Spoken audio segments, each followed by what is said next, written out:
이 이야기는 충청북도의 한 소도시에 살고 있는 70대 여성분의 실제 사연을 각색한 것입니다. 지금 이 나이가 되어서야 깨달았습니다. 참는다고 해서 모든 게 해결되는 건 아니라는 걸 말이죠. 70이 넘은 나이에 이런 깨달음이라니 참 우스운 일이기도 하고 씁쓸한 일이기도 합니다. 며느리와의 관계는 처음부터 순탄하지 않았어요. 아들이 결혼한다고 했을 때부터 뭔가 어긋나기 시작했죠. 첫 만남에서부터 느꼈던 그 미묘한 기류가 지금까지 이어져 온 거였습니다. 며느리는 항상 말끝에 가시가 돋아 있었어요. 어머니께서 또 그러세요라든지 저더러 또 하라고요? 라든지 이런 식으로 말하는 게 습관이 되어 있었습니다. 처음에는 서먹한 사이니까 그럴 수도 있다고 생각했어요. 시간이 지나면 좋아지겠지, 며느리도 마음을 열겠지 하고 기다렸죠. 하지만 2년이 지나고 3년이 지나도 달라지는 건 없었습니다. 오히려 더 심해지는 것 같았어요. 집안일을 부탁하면 아, 또요? 라며 한숨을 내쉬고 뭔가 조금이라도 잘못되면 어머니가 그렇게 하시니까 그렇죠라며 돌려서 비난했습니다. 직접적으로 화를 내지는 않았지만 그 말투와 표정에서 불쾌감이 그대로 드러났어요. 마치 저를 귀찮은 존재로 여기고 있다는 게 느껴졌습니다. 아들 앞에서는 또 달랐어요.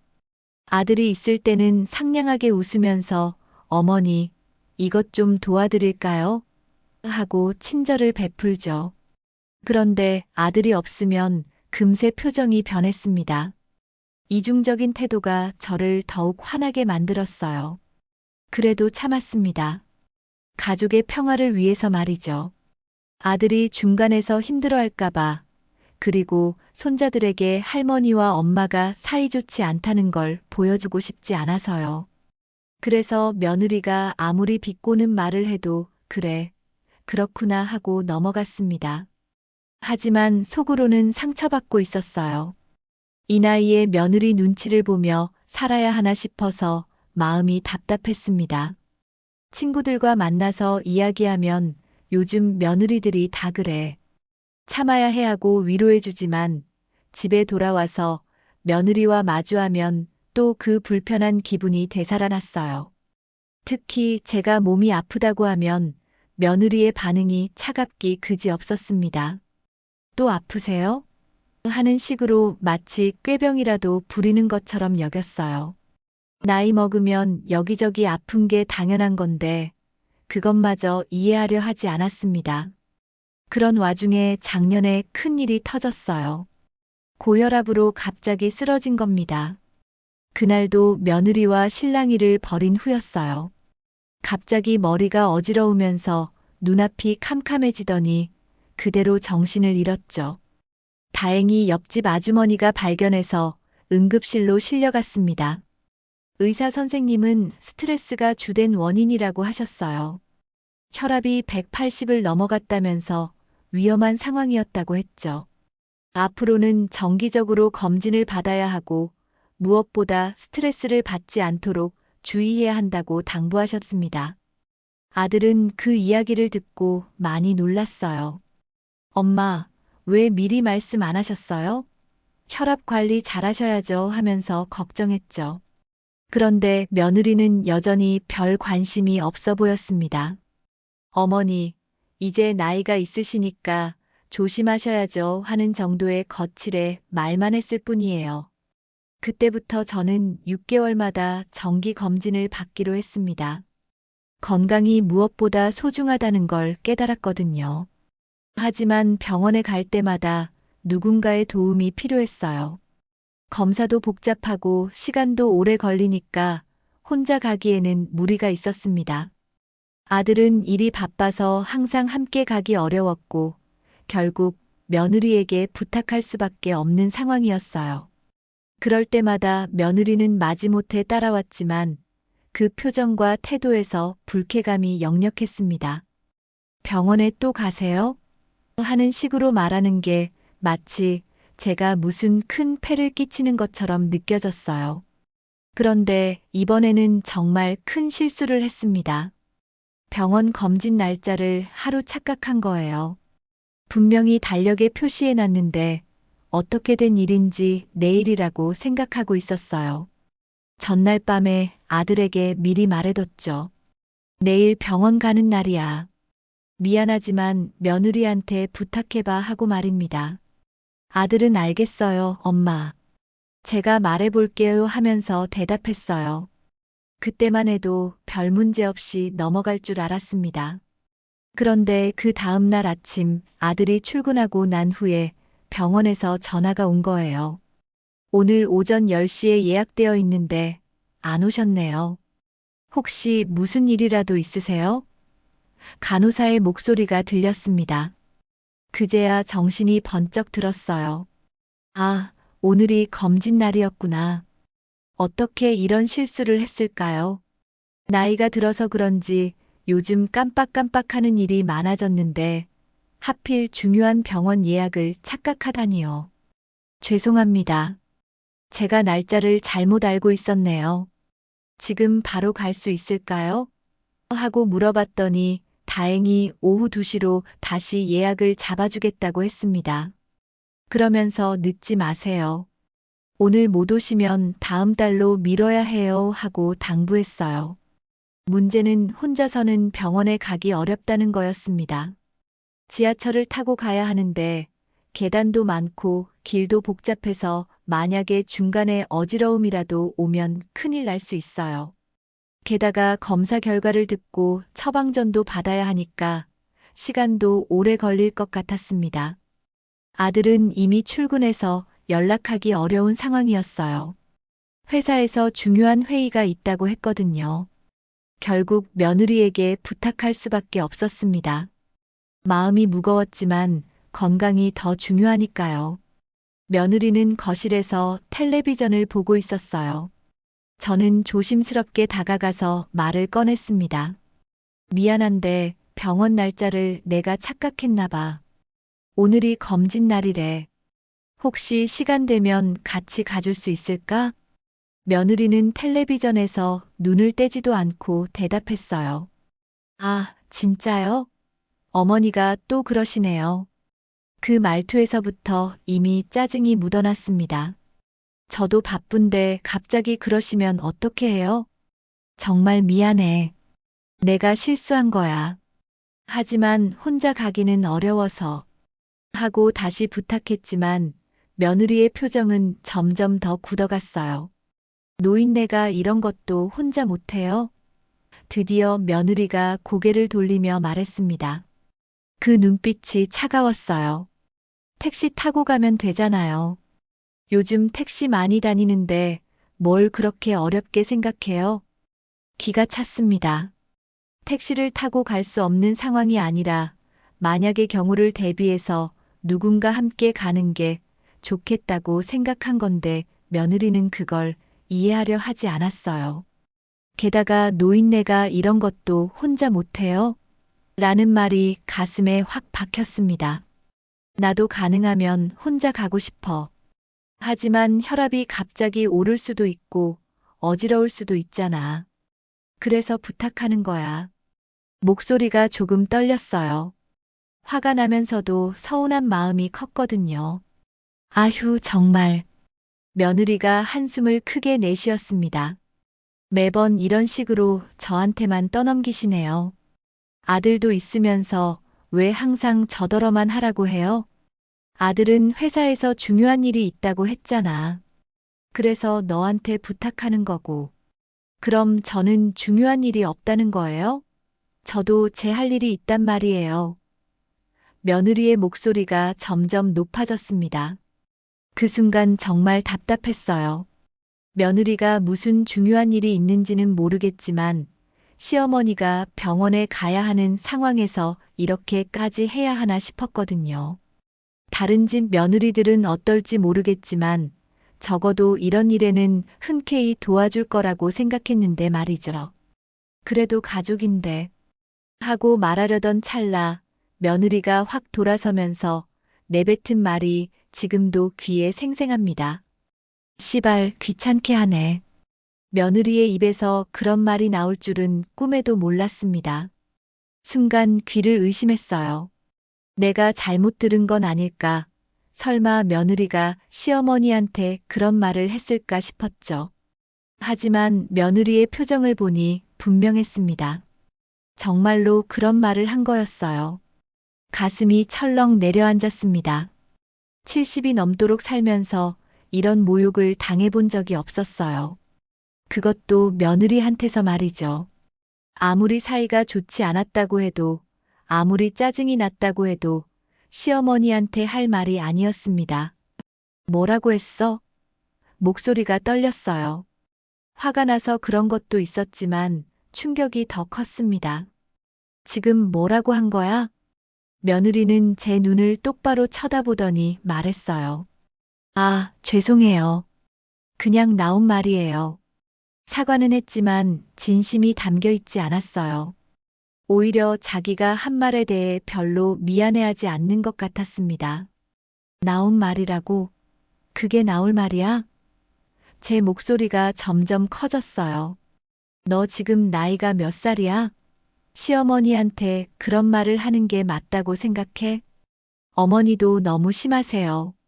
맨날 저한테만 이것저것 시키시면서. 며느리가 반박했어요. 저도 사람인데 화가 날 수도 있는 거 아니에요? 화가 날 수도 있다고요? 그럼 화가 나면 시어머니한테 욕을 해도 된다는 건가요? 이런 생각을 하니 더욱 어이가 없었습니다. 너 결혼할 때 뭐라고 했어? 잘해드리겠다고 했잖아. 그게 이렇게 하는 거야? 제가 목소리를 높이자 며느리도 지지 않고 맞받아쳤어요. 그때는 그랬죠. 하지만 실제로 살아보니까 너무 힘든 거예요. 어머니는 저를 이해해 주려고 하지도 않으시면서 자꾸 이런 걸 강요하시니까. 강요라고요? 병원에 같이 가달라는 게 강요인가요? 며느리의 말을 듣고 있으니 제가 그동안 얼마나 많은 것을 참아왔는지 새삼 깨달았어요. 이런 식으로 생각하고 있었던 거구나 하는 생각이 들면서 더욱 분했습니다. 그래, 내가 강요했어. 앞으로는 안 할 테니까 걱정하지 마. 저는 그렇게 말하고 방으로 들어가 버렸어요. 더 이상 며느리와 말하고 싶지 않았거든요. 방에 혼자 앉아 있으니 온몸이 떨렸습니다. 화가 나서 그런 것도 있었지만 무엇보다 서운함이 컸어요. 그동안 며느리가 저를 어떻게 생각하고 있었는지 적나라하게 드러난 순간이었거든요. 거울을 보니 제 얼굴이 새하얗게 질려 있었어요. 혈압이 오른 것 같았습니다. 가슴이 두근두근하고 머리도 조금 어지러웠어요. 이런 상황에서 병원에 가야 하는데 며느리한테는 더 이상 부탁할 수 없었죠. 결국 택시를 타고 혼자 병원에 갔습니다. 검사를 받는 동안 계속 며느리 생각이 났어요. 어떻게 그런 말을 할 수 있을까? 정말 저를 그렇게 생각하고 있었던 걸까? 이런 생각들이 머릿속을 맴돌았습니다. 의사 선생님이 혈압이 조금 높네요. 무슨 스트레스라도 받으셨나요? 하고 물으셨을 때 정말 웃음이 나왔어요. 스트레스요? 며느리 때문에 받은 스트레스를 어떻게 다 설명할 수 있을까요? 집에서 좀 속상한 일이 있었어요. 하고 대답했더니 선생님이 스트레스가 혈압에 제일 안 좋으니까 마음을 편하게 가지세요 하고 당부하셨습니다. 마음을 편하게 가지라니 그게 말처럼 쉬운 일인가요? 집에 돌아오는 길에 계속 생각했어요. 이대로 넘어가면 안 되겠다는 생각이 들었습니다. 며느리가 저한테 한 말과 행동들을 그냥 참고 넘어갈 수는 없었어요. 70이 넘은 나이에 며느리 눈치 보며 살 수는 없다는 생각이 확고해졌습니다. 그동안 가족의 평화를 위해 참아왔지만 이번 일로 깨달았어요. 일방적으로 참는 것만이 능사가 아니라는 걸 말이죠. 며느리는 제가 참을수록 더욱 함부로 대했고 급기야 욕까지 하는 지경에 이른 겁니다.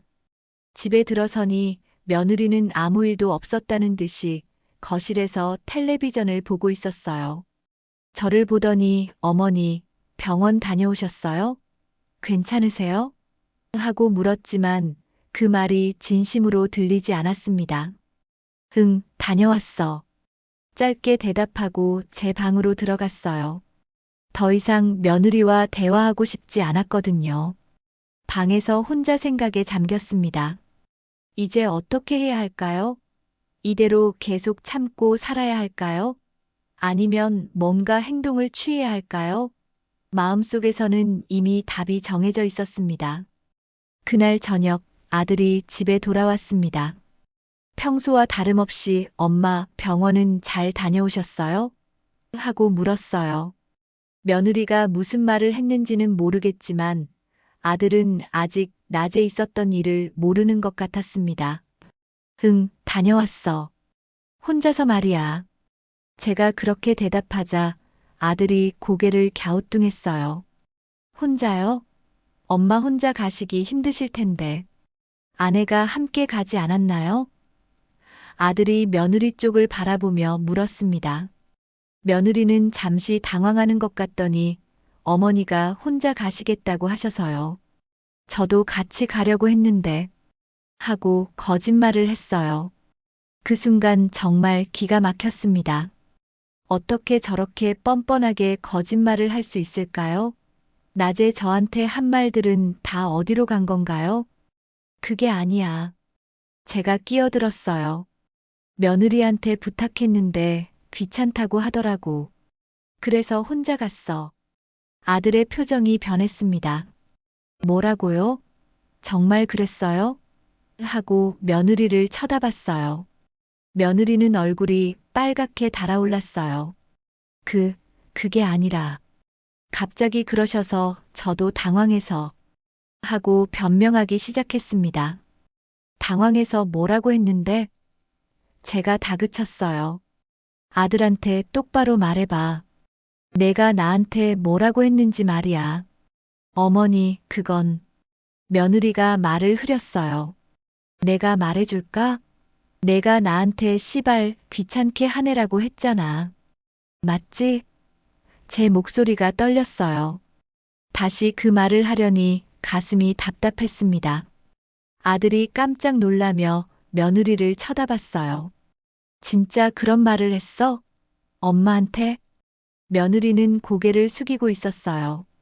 부정하지도 못하고 시인하지도 못하고 있었죠. 대답해봐. 진짜 그런 말을 했냐고. 아들의 목소리가 높아졌어요. 미안해요. 순간적으로 화가 나서 그냥 나온 말이에요. 며느리가 결국 시인했습니다. 아들의 얼굴이 굳어졌어요. 순간적으로 화가 났다고? 그래서 우리 엄마한테 그런 말을 해도 된다고 생각해? 당신도 이해해줘요. 어머니가 갑자기 병원 가자고 하시는데 저도 할 일이 있었단 말이에요.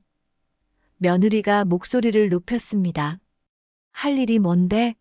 텔레비전 보는 게 할 일이야? 제가 끼어들었어요. 나한테 그런 말을 할 정도로 급한 일이 뭐였는데? 며느리는 대답하지 못했어요. 실제로 특별한 일이 있었던 게 아니라는 걸 스스로도 알고 있었겠죠. 아들이 한숨을 크게 쉬었어요. 당신이 너무했어.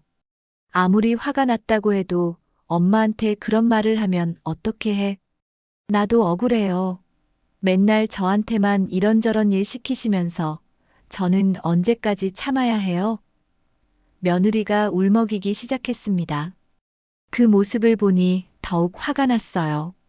자기가 잘못해놓고 오히려 피해자인 척하고 있었거든요. 그래, 내가 억울하다면 이제 그런 일 시키지 않을게. 제가 차분하게 말했어요. 대신 조건이 있어. 아들과 며느리가 저를 쳐다봤습니다. 이 집에서 나가. 제 목소리는 단호했어요. 엄마. 아들이 놀라며 소리쳤어요. 왜? 며느리가 귀찮다고 하잖아. 그럼 아예 안 보면 되지. 내 명의로 된 아파트에서 내가 귀찮다는 소리 들으면서 살 이유는 없어. 며느리의 얼굴이 새하얗게 질렸어요. 어머니. 그건 너무하세요. 내가 너무해. 너는 시어머니한테 욕하는 게 너무하지 않고? 제 목소리에 힘이 들어갔어요. 그동안 참아왔던 모든 게 한꺼번에 터져 나오는 것 같았습니다. 더 이상 참을 수 없었어요. 며느리의 그 뻔뻔한 태도, 잘못을 해놓고 오히려 자기가 피해자인 것처럼 구는 모습을 보니 정말 끝까지 가봐야겠다는 생각이 들었습니다. 엄마, 진정하세요. 이야기를 차근차근 해봅시다. 아들이 중간에서 말렸지만 저는 이미 마음을 굳혔어요. 차근차근 이야기할 게 뭐가 있어? 며느리가 나한테 한 말 들었잖아. 그것도 한두 번이 아니야. 그동안 내가 얼마나 참아왔는데. 며느리가 무릎을 꿇더니 어머니, 제발 용서해 주세요.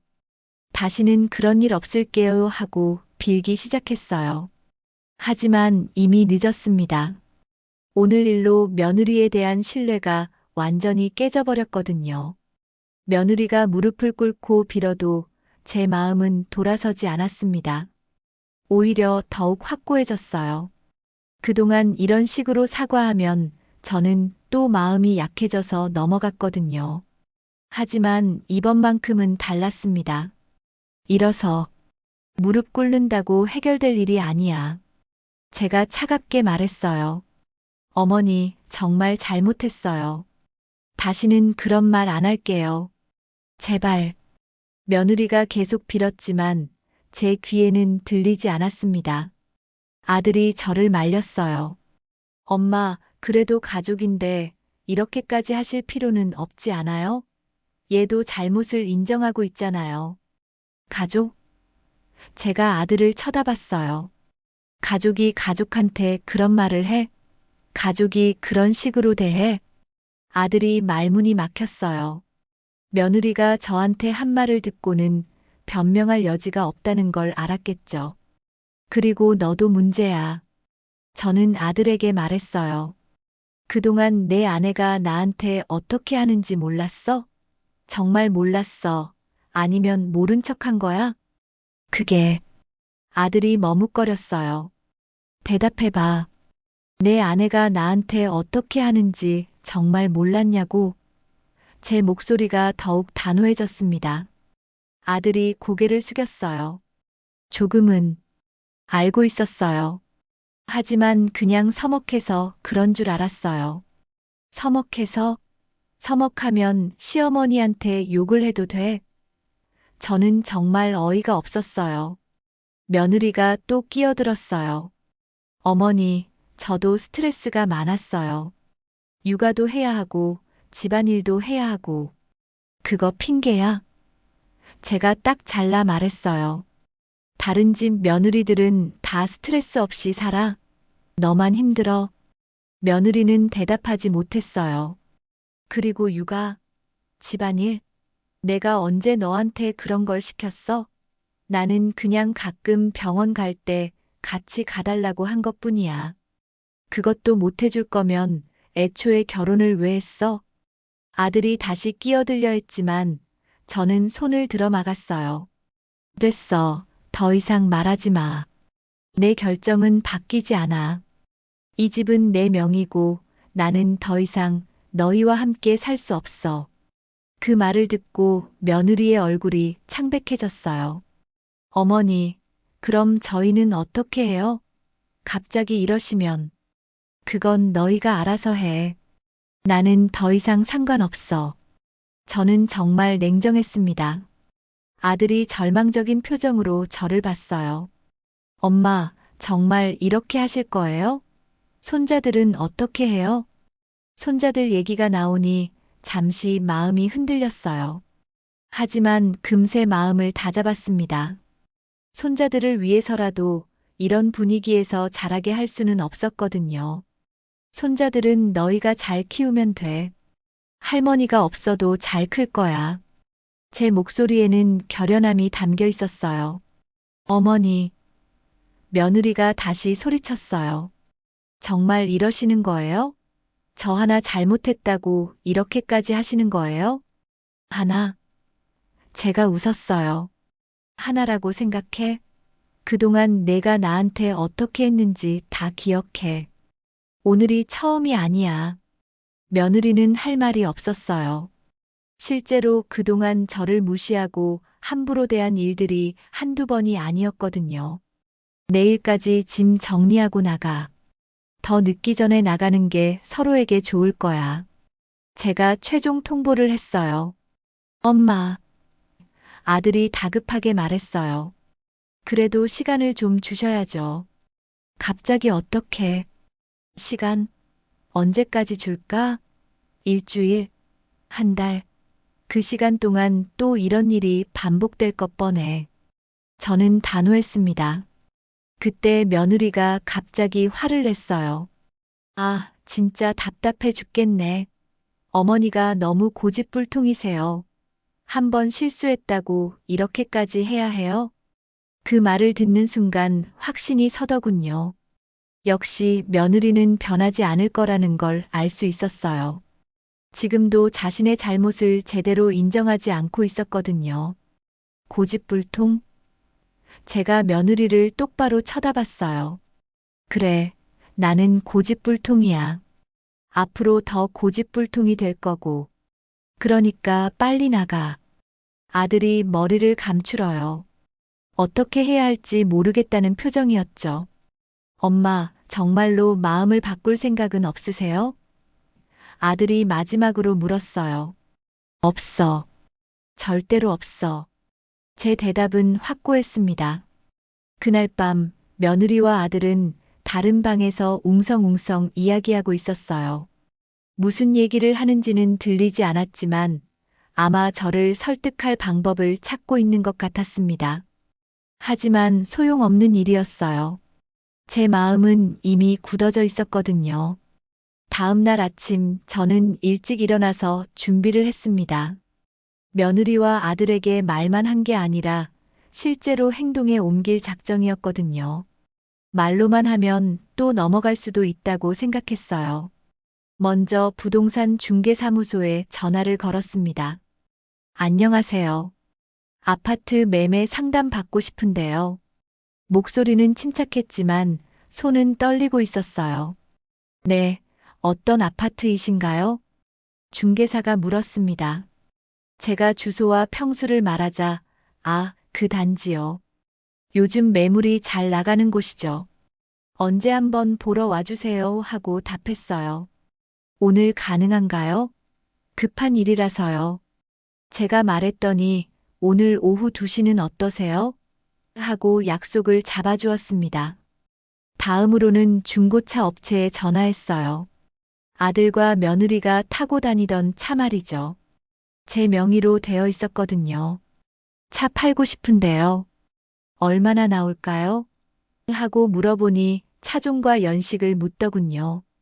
설명을 해주니까 한번 봐야 정확한 가격을 알 수 있지만 대략 2,500만 원 정도는 나올 것 같네요 하고 답했어요. 그럼 오늘 가져가실 수 있나요? 제가 물었더니 서류만 준비되면 바로 가능합니다 하더군요. 아들은 출근했고 며느리는 아직 잠들어 있었어요. 다행이었죠. 조용히 일을 처리할 수 있을 것 같았습니다. 오후 2시에 중개사가 왔어요. 40대 정도로 보이는 남자분이었는데 집을 한번 둘러보더니 좋은 집이네요. 매물로 내놓으면 금방 나갈 것 같은데요 하고 말했습니다. 얼마 정도에 나갈까요? 제가 물었어요. 시세로 보면 6억 정도는 받으실 수 있을 것 같습니다.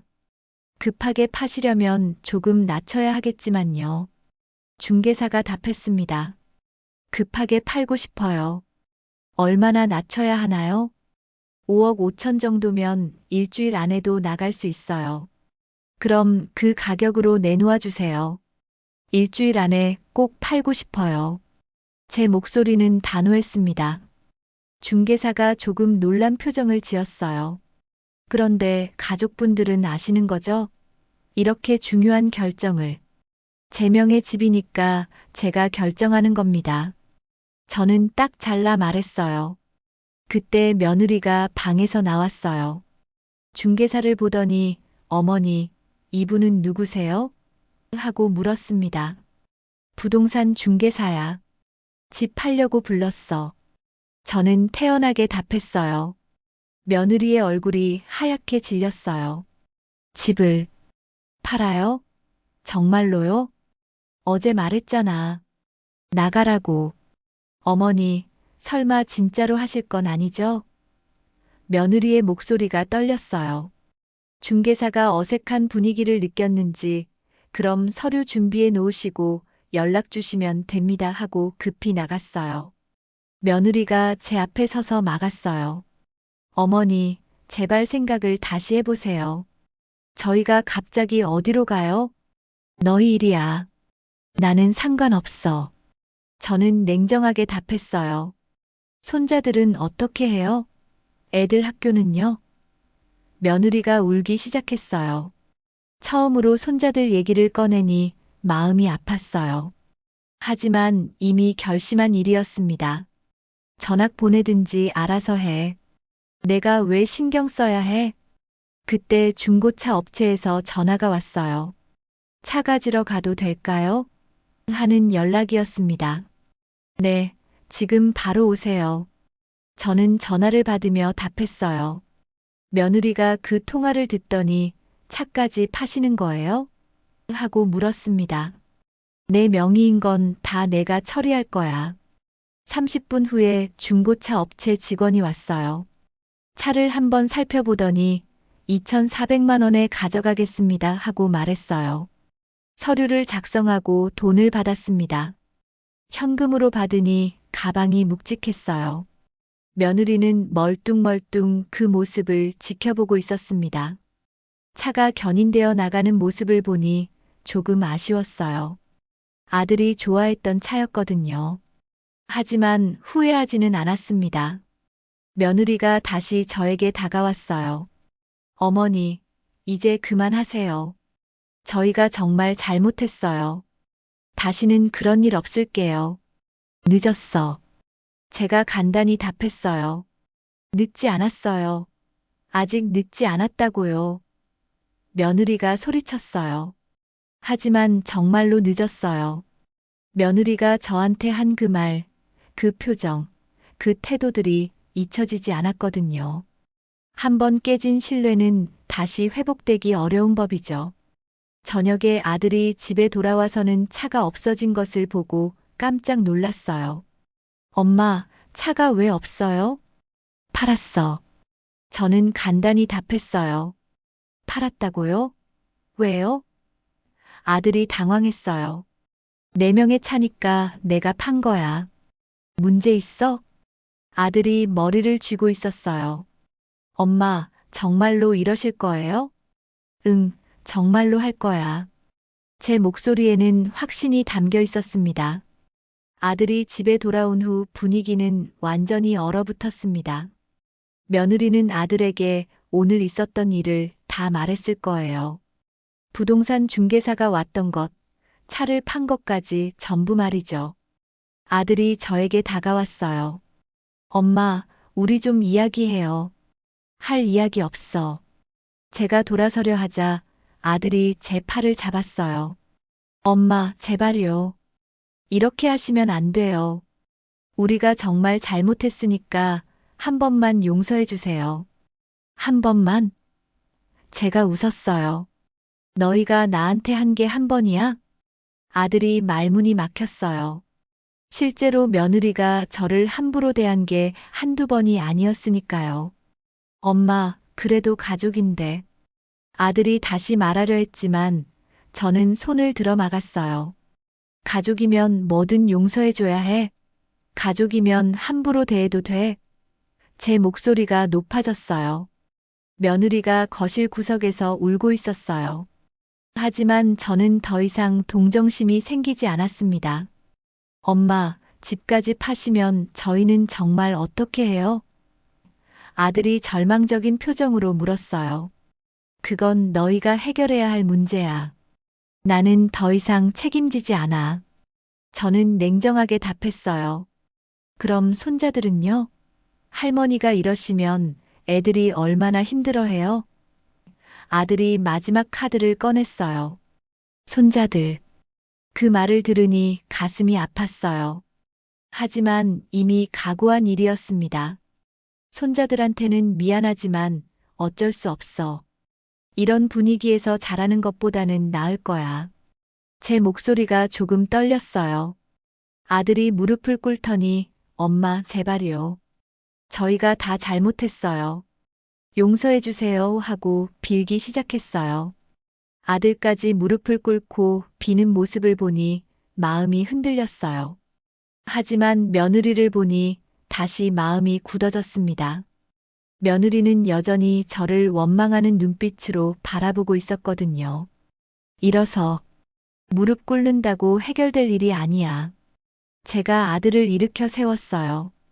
그때 며느리가 갑자기 일어서더니 소리쳤어요. 아, 진짜 답답해. 어머니가 왜 이렇게까지 하세요? 저 하나 잘못했다고 집까지 팔고 차까지 팔고 이게 정상이에요? 그 말을 듣는 순간 확신이 섰어요. 역시 며느리는 끝까지 자신의 잘못을 인정하지 않을 거라는 걸 알 수 있었거든요. 저 하나 잘못했다고? 제가 며느리를 똑바로 쳐다봤어요. 아직도 그렇게 생각해? 며느리가 말을 못하고 있자 제가 계속 말했어요.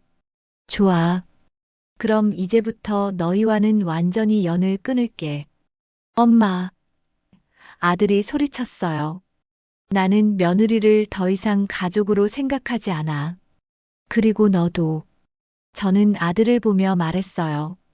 너도 선택해야 해. 선택요? 아들이 당황했어요. 나와 내 아내 중에 하나를 선택해. 둘 다는 안 돼. 제 목소리는 단호했습니다. 아들의 얼굴이 새하얗게 질렸어요. 엄마, 그런 선택을 어떻게 해요? 못하겠어? 그럼 나는 이미 선택했어. 나는 너희와 살 수 없어. 저는 그렇게 말하고 제 방으로 들어가 버렸어요. 방 안에서 아들과 며느리가 이야기하는 소리가 들렸어요. 무슨 말을 하는지는 정확히 들리지 않았지만 아마 제가 한 말에 대해 이야기하고 있는 것 같았어요. 1시간 정도 지나니 조용해졌어요. 아마 잠자리에 들었나 보다 싶었는데 갑자기 제 방문을 노크하는 소리가 들렸어요. 누구야? 제가 물었어요. 엄마, 저예요. 마지막으로 한 번만 이야기해요. 아들의 목소리였어요. 문을 열어주니 아들이 정말 지쳐 보이는 표정으로 서 있었어요. 엄마, 정말로 저한테 선택하라고 하시는 거예요? 아들이 물었어요. 그래. 나는 더 이상 내 아내와 함께 살 수 없어. 그러니까 너는 선택해야 해. 제 의지는 확고했습니다. 아들이 한참 동안 말을 못하고 있다가 시간을 좀 주세요 하고 말했어요. 언제까지? 일주일만. 일주일만 생각할 시간을 주세요. 아들이 간청했어요. 저는 잠시 망설였어요. 하지만 아들이니까 그 정도는 기다려줄 수 있다고 생각했습니다. 좋아. 일주일 줄게. 하지만 그 후에는 대답해야 해. 네, 알겠습니다. 아들이 고개를 숙이며 답했어요. 그날 밤 잠이 오지 않았어요. 정말로 이렇게 하는 게 맞는 건지, 너무 심한 건 아닌지 고민이 되었습니다. 하지만 며느리가 저한테 한 말과 행동들을 생각하니 다시 마음이 굳어졌어요. 더 이상 참고 살 수는 없었습니다. 일주일이라는 시간은 생각보다 빨리 지나갔습니다. 그 일주일 동안 집 안 분위기는 정말 어색했어요. 며느리는 저를 보면 고개를 숙이고 지나갔고 아들은 계속 고민하는 표정으로 다녔습니다. 부동산에서도 연락이 왔어요. 집 보러 오고 싶다는 분이 계신데 언제 가능하세요? 하고 물어서 언제든 괜찮다고 답했습니다. 실제로 며칠 안에 두 팀이나 집을 보러 왔어요. 그런 모습을 보던 며느리가 저에게 다가왔어요. 어머니, 정말로 집을 파시는 거예요? 그래. 짧게 답했어요. 그럼 저희는 진짜 나가야 하는 거예요? 며느리의 목소리가 떨렸어요. 당연하지. 내가 언제 농담했어? 며느리가 울먹이기 시작했어요. 어머니, 제발 마음을 돌리세요. 저 정말 잘못했어요. 하지만 이미 늦었어요. 그동안 저는 충분히 생각해 봤거든요. 며느리와는 더 이상 함께 살 수 없다는 결론에 도달했습니다. 드디어 일주일이 지난 날 아들이 저를 찾아왔어요. 얼굴이 많이 야위어 보였어요. 일주일 동안 얼마나 고민했는지 알 수 있었습니다. 엄마, 결정했어요. 아들이 무거운 목소리로 말했어요. 그래. 뭘로 정했어? 저도 긴장했어요. 아들이 한참 동안 말을 못하더니 저는 아내를 선택하겠어요. 그 말을 들은 순간 가슴이 철렁 내려앉았어요. 예상했던 일이긴 했지만 막상 들으니 충격이 컸습니다. 그래. 저는 담담하게 답했어요. 내 선택이니까 존중해 줄게. 엄마. 아들의 목소리가 떨렸어요. 울지 마. 너도 어른인데 내가 선택한 일이잖아. 저는 오히려 아들을 위로했어요. 그렇다고 해서 엄마와 연을 끊는 건 아니에요. 가끔 보러 올게요. 아들이 말했어요. 아니야. 깔끔하게 끊자. 제 목소리는 단호했습니다. 중간에서 왔다 갔다 하면 서로 힘들어. 아들이 고개를 숙이고 있었어요. 언제까지 나갈 거야? 제가 물었어요. 이번 주 안에 새로 구한 집이 있어요. 아들이 답했어요. 그래. 빨리 나가는 게 좋겠어. 며칠 후 정말로 아들과 며느리가 짐을 쌌어요. 손자들도 함께 떠나는 모습을 보니 가슴이 아팠지만 참았습니다. 이미 각오한 일이었거든요. 이사 가는 날 며느리가 마지막으로 저에게 인사를 했어요. 어머니, 그동안 죄송했어요. 됐어. 이제 서로 잘 살자. 저는 간단히 답했어요. 아들도 엄마 건강하세요 하고 인사했어요. 눈시울이 빨갛게 젖어 있었지만 저는 울지 않았습니다. 너도 잘 살아. 그렇게 아들 가족이 집을 떠났어요. 갑자기 집이 너무 조용해졌습니다. 혼자 남은 집에서 저는 새로운 일상을 시작했어요. 처음에는 적응하기 어려웠지만 점점 평온함을 찾게 되었습니다. 아무도 눈치 볼 필요 없이 제가 하고 싶은 대로 할 수 있어서 오히려 마음이 편했어요. 부동산에서 연락이 와서 집도 팔렸어요. 예상보다 빨리 팔려서 좋았습니다. 작은 원룸으로 이사를 했어요. 혼자 살기에는 충분한 크기였거든요. 병원 검진도 이제는 혼자 다닙니다. 처음에는 걱정했는데 생각보다 괜찮더라고요. 택시 기사님들도 친절하고 병원 직원들도 도와주니까 큰 어려움은 없었어요. 무엇보다 스트레스가 없어져서 그런지 건강도 좋아졌어요. 혈압도 안정되고 밤에도 잘 잘 수 있게 되었습니다. 가끔 아들과 손자들이 생각나긴 해요. 하지만 후회하지는 않습니다. 제 선택이 옳았다고 생각해요. 70이 넘은 나이에 누구 눈치 보며 살 필요는 없으니까요. 친구들은 너무 심했던 거 아니야? 하고 말하지만 저는 이렇게 답해요. 내가 참을 만큼 참았어. 더 이상은 못 참겠더라고. 지금 저는 조용하지만 평화로운 일상을 보내고 있습니다. 아침에 일어나서 차를 마시고 시장에 가서 장을 보고 친구들과 만나서 이야기를 나누죠. 저녁에는 좋아하는 드라마를 보면서 시간을 보냅니다. 혼자 사는 게 외롭지 않냐고 물어보는 사람들도 있어요. 물론 가끔은 외로울 때도 있습니다. 하지만 며느리의 비아냥거리는 말을 들으며 사는 것보다는 훨씬 낫다고 생각해요. 며느리가 저한테 한 그 말, 시발, 귀찮게 하네라는 말을 저는 평생 잊지 못할 겁니다. 그 한마디가 제 인생을 바꿨거든요. 더 이상 참지 않겠다는 결심을 하게 만들었죠. 지금 생각해보면 그동안 제가 너무 착했던 것 같아요. 가족의 평화를 위해서 무조건 참기만 했었거든요. 하지만 일방적으로 참는 건 해답이 아니라는 걸 깨달았습니다. 요즘에는 혈압약도 잘 먹고 정기 검진도 빠뜨리지 않아요. 건강이 제일 중요하다는 걸 알고 있으니까요. 스트레스 받을 일도 없어서 몸 상태가 많이 좋아졌어요. 이제는 저 자신을 위해서 살고 있습니다. 남은 인생, 제가 원하는 대로 살 거예요. 누구에게 구속받지 않고, 누구 눈치 보지 않고 말이죠. 이것이 70이 넘어서 찾은 제 인생의 새로운 시작입니다.